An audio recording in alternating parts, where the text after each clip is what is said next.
ورحمۃ اللہ وبرکاتہ۔ الحمدللہ رب العالمین والصلاة والسلام علی اشرف الانبیاء والمرسلین ومن تبعهم بإحسان الى یوم الدین۔ اعوذ باللہ من الشیطان الرجیم۔ ما بعث اللہ نبیا الا رعى الغنم فقال اصحابه وانت قال كنت ارعاها على قراريط لأهل مکہ۔ کتاب الاجارہ باب علی قراریط، صحیح بخاری۔ اللہ رب العالمین ہمارے روزوں کو قبول فرمائے، ہماری عبادتوں کو قبول فرمائے۔ اللہ ہم سب کی صحت میں، ہمارے گھر والوں کے صحت میں، بچوں کے صحت میں اللہ برکت عطا فرمائے، آمین یا رب العالمین۔ ہم محمد الرسول اللہ صلی اللہ علیہ وسلم کی سیرت طیبہ سماعت فرما رہے ہیں۔ اللہ رب العالمین ہمیں محمد الرسول اللہ صلی اللہ علیہ وسلم کی سیرت کے مطابق آپ کے اخلاق و اطوار کو سامنے رکھتے ہوئے ہماری زندگیاں گزارنے کی اللہ ہمیں توفیق عطا فرمائے۔ دیکھیے، اللہ کے نبی صلی اللہ علیہ وسلم کی زندگی کے دونوں پہلو جب آپ منصب نبوت پہ فائز کیے گئے، اس سے پہلے کی زندگی بھی اور بعد کی زندگی بھی، دونوں زندگی کے دونوں پہلو ہمارے لیے نمونہ ہیں۔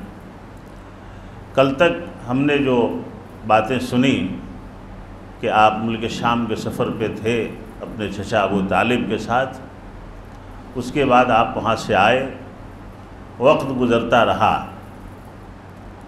تو چونکہ آپ بہت ہی بہترین معاملہ فہم تھے محمد الرسول اللہ صلی اللہ علیہ وسلم، ابو طالب کثیر العیال یا کثیر الاولاد ہونے کی وجہ سے زیادہ پریشان رہتے تھے، خاندان بڑا تھا، خرچ زیادہ تھا، آمدنی کم تھی، تو محمد الرسول اللہ صلی اللہ علیہ وسلم نے اپنے چچا سے کچھ کام کرنے کے لیے کہ میں کچھ کام کرنا چاہتا ہوں اصرار کیا۔ پہلی بار تو ابو طالب نے منع کر دیا کہ نہیں میرے بھتیجے، آپ کو کوئی کام کرنے کی ضرورت نہیں ہے، آپ آرام سے رہیے۔ لیکن پھر 2-4 دن کے بعد جب محمد الرسول اللہ صلی اللہ علیہ وسلم نے زیادہ اصرار کیا تو ابو طالب نے اجازت دے دی۔ کام کیا پکڑا محمد الرسول اللہ صلی اللہ علیہ وسلم نے؟ بکری چرانے کا۔ جب آپ منصب نبوت پہ فائز ہوئے، امام بخاری نے کتاب الاجارہ میں اس حدیث کو نقل کیا ہے، آپ اپنے اصحاب یعنی صحابہ کرام کے درمیان بکریوں کا واقعہ ہمیشہ بیان کرتے تھے۔ اس سے پہلے کہ میں اس حدیث کی توضیح کروں، ایک حکمت بیان کرتا ہوں۔ ہم میں سے تو کسی نے، میں تو بکری چرایا ہوں الحمدللہ، میں میری امی سے مار بھی کھایا ہوں بکری کی وجہ سے۔ گاؤں کے مدرسے میں پڑھتے تھے اور دونوں وقت بکری چرانے کی ذمہ داری تھی، لیکن اس وقت یہ نہیں معلوم تھا کہ یہ نبی کی سنت ہے، نہیں تو اس حساب سے چراتے، بکریوں کو مارتے بھی تھے ہم، لیکن اللہ کے نبی صلی اللہ علیہ وسلم نے بکریوں کو نہیں مارا، بکریوں کو۔ اور یہ حکمت اس لیے بیان کرنا ضروری ہے کہ بکری ایک کمزور جانور ہے لیکن بدماشی زیادہ کرتی ہے۔ ہم دیکھتے ہیں نا گڈریوں کو جو بکری وغیرہ چراتے ہیں، ایک بکری ادھر بھاگ رہی ہے تو ایک ادھر بھاگ رہی ہے، اور بکری کا چرواہا سوائے آواز نکالنے کے مارتا نہیں ہے ان کو۔ بکری کا چرواہا جو ہے ان کی آواز الگ رہتی ہے نکالنے کی، زور زور سے چلائیں گے، دوڑیں گے، کبھی ادھر دوڑ کے اس بکری کو گھیرا، کبھی اس کو پکڑا، اور یہ اپنے ریوڑ سے نکل بھاگتی ہیں، ادھر سے ادھر، ادھر سے ادھر۔ اور بکری کا چرواہا کیا کرتا ہے؟ ان کو ان کے ریوڑ میں جمع کرنے کی کوشش کرتا ہے کہ ایک جگہ رہو سب، لیکن وہ بھاگتی ہے سب۔ اور یہ حکمت جو ہے، جو یہ حدیث بیان کی گئی ہے، جس میں محمد الرسول اللہ صلی اللہ علیہ وسلم نے کہا کہ ما بعث اللہ نبیا کہ اللہ نے جتنے انبیاء کو اللہ نے مبعوث کیا سب نے بکریاں چرائی ہیں۔ اللہ اکبر۔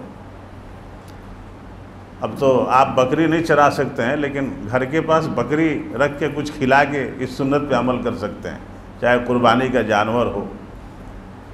اللہ کے نبی نے کہا کہ ما بعث اللہ نبیا الا رعى الغنم، کہ اللہ نے جتنے بھی انبیاء کو مبعوث کیا سبوں نے بکری چرائی ہے۔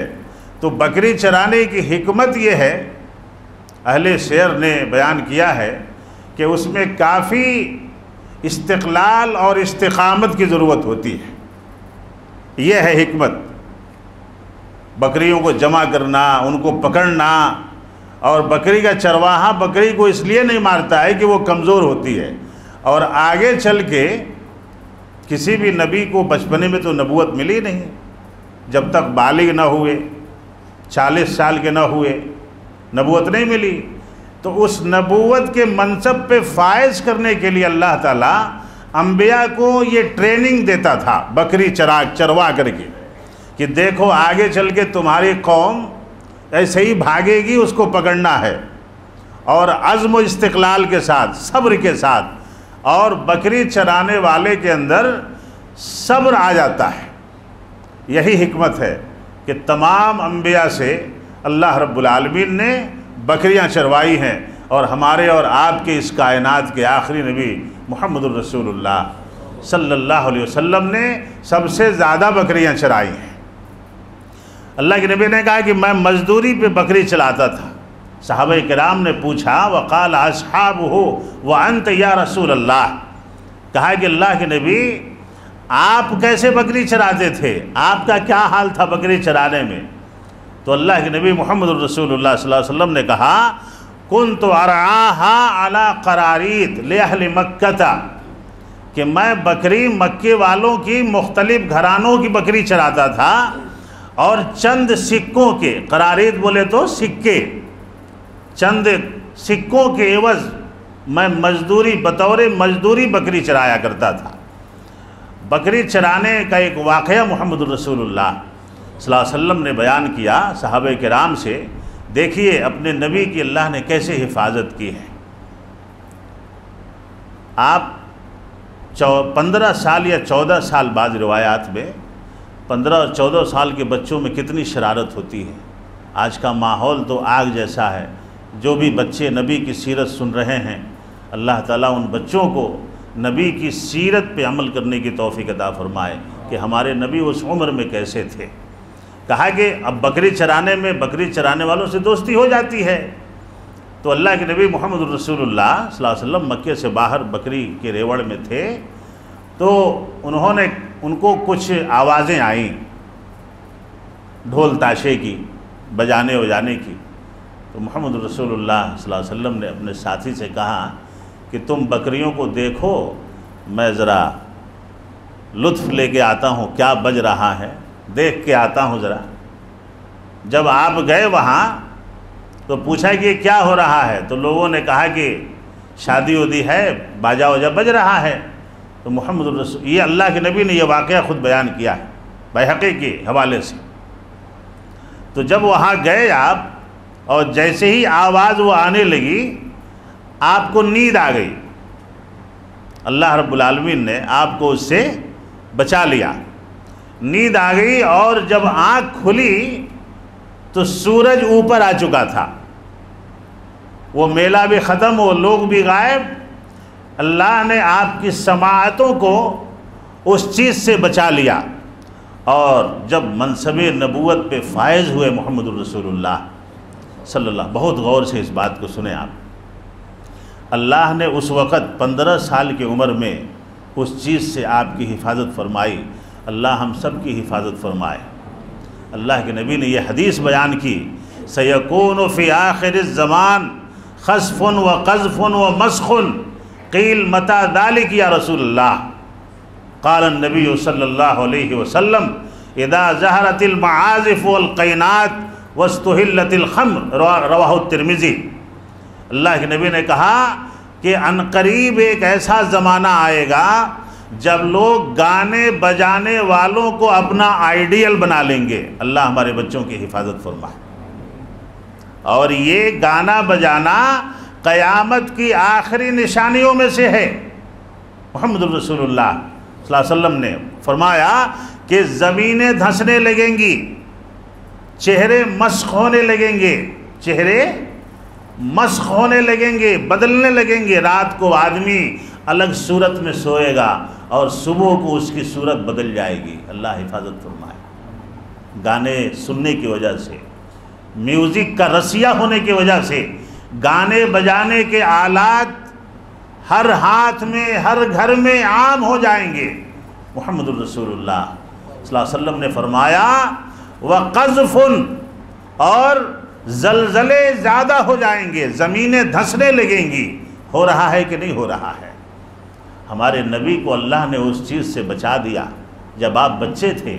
آج ہم ہوش میں، بالغ ہو کر کے، جوان ہو کر کے، بوڑھے ہو کر کے ان چیزوں کو سن رہے ہیں۔ اور اللہ کے نبی محمد الرسول اللہ صلی اللہ علیہ وسلم نے فرمایا کہ لوگوں کی دین سے دوری اتنی ہو جائے گی کہ ہر گھر میں، ہر محلے میں پانی کی طرح شراب پینے والے موجود ہو جائیں گے۔ اللہ، شراب کو پانی کی طرف پیا جائے گا۔ یہ چیز اس پس منظر میں مجھے بیان کرنا ضروری تھا کہ جس نبی کو اللہ نے اس چیز سے بچایا اور جس نبی کو اس چیز سے نفرت تھی، آج ان کی امت اس چیز میں گرفتار ہو چکی ہے۔ اللہ ہمارے نوجوانوں کی گانے بجانے سے حفاظت فرمائے۔ گانے بیان دیکھتے دیکھتے دیکھتے دیکھتے فوراً اس میں آ جاتا ہے اور شیطان بہکا دیتا ہے۔ بکریاں چرانے کا دور چل رہا تھا، آپ کی عمر 18 سال کی ہو گئی۔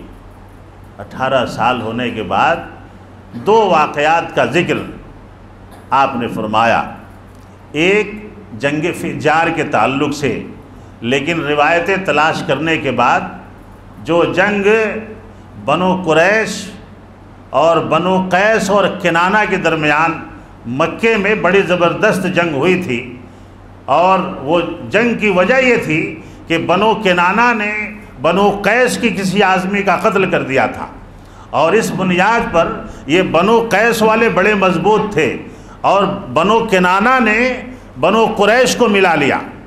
بنو کنانہ اور قریش، محمد الرسول اللہ صلی اللہ علیہ وسلم کا جو خاندان قبیلہ تھا، وہ اور کنانہ مل گئے، اور ادھر قیس، دونوں حلیف حدود حرم میں جنگ کرنے کی کوشش کی، لیکن پھر بعد میں وہاں سے باہر نکل گئے، اور بنو قریش والے جان بوجھ کر کے حرم میں داخل ہو گئے تاکہ جنگ بندی ہو جائے۔